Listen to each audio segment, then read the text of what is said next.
there are ways in which I think we could push this further. Before we go to Phyllis, on this issue of Debbie Wasserman Schultz, who is the Florida Congress member, who's head of the Democratic National Committee, Bernie Sanders has not gone this far, but you're saying she herself, Debbie Wasserman Schultz, must go. Why? Yeah, absolutely. First of all, you know, when the Bernie spokesperson in the earlier segment did a wonderful job, I would just add, though, that it wasn't the DNC that shut down the debates. It was Ms. Schultz. There was no meeting. There was no notice. There are no minutes. All the other members of that committee never got to say. There have been at least two vice chairs have come forward and said they read about it after the fact in the newspaper.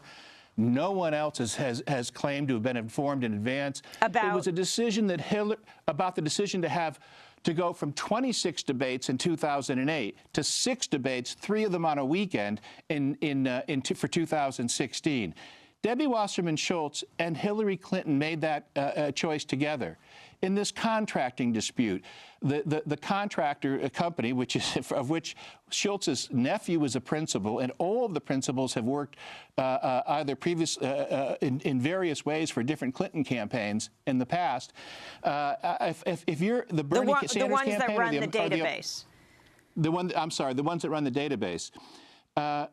For anybody to think they're getting due process when there's such a small cabal making all the decisions. This is supposed to be a political party. In a healthy society, there'd be a democratic process in the Democratic Party by which elected people would be overseeing these issues by making sure there wasn't just nepotism and insider dealing and making sure that the public was able to see how this process works.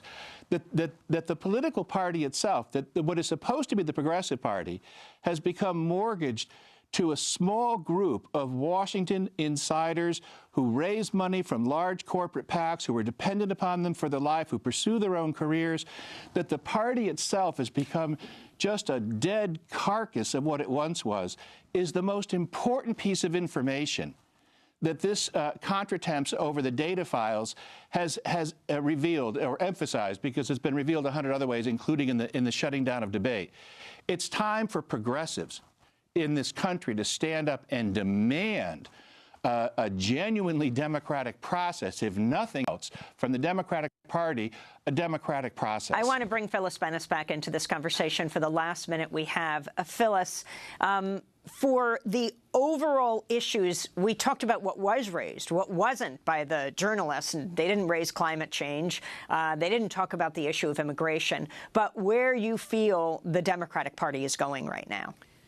You know, I think that what we were seeing here is that Hillary Clinton is not running in a Democratic Party primary. She's running the general election with the assumption, the entitlement that she will be the candidate. And that's a huge problem. I mean, everything that Bill Curry just said, I think, is absolutely right.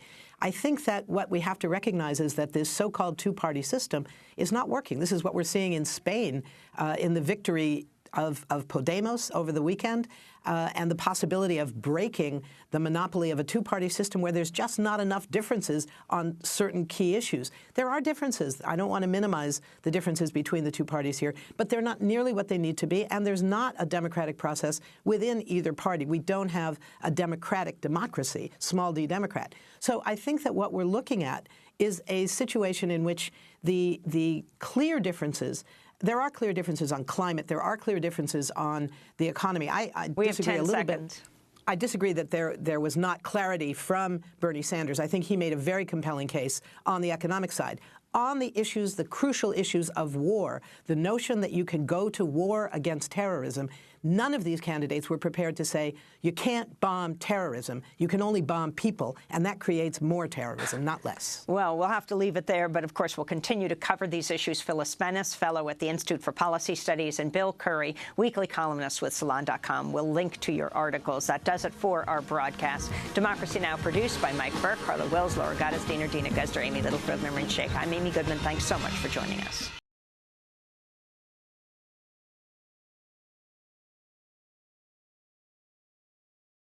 Hi, I'm Amy Goodman. I want to thank you for tuning in to Democracy Now! We are so grateful to our fans and followers for being a part of the daily conversation. By choosing a news source that's committed to the truth, you're carrying the message of independent media, reaching hundreds of thousands of people every day.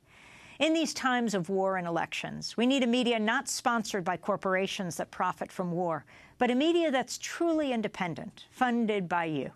Democracy Now! Is not paid for by the weapons manufacturers, the insurance industry, or the oil, gas, coal, or nuclear companies. We don't take advertising or corporate underwriting dollars. That means we rely on your donations to make our daily independent news hour possible. We need your support today to keep bringing you the hard-hitting, in-depth reporting you've come to expect 5 days a week. Visit democracynow.org, or you can call 888-999-3877.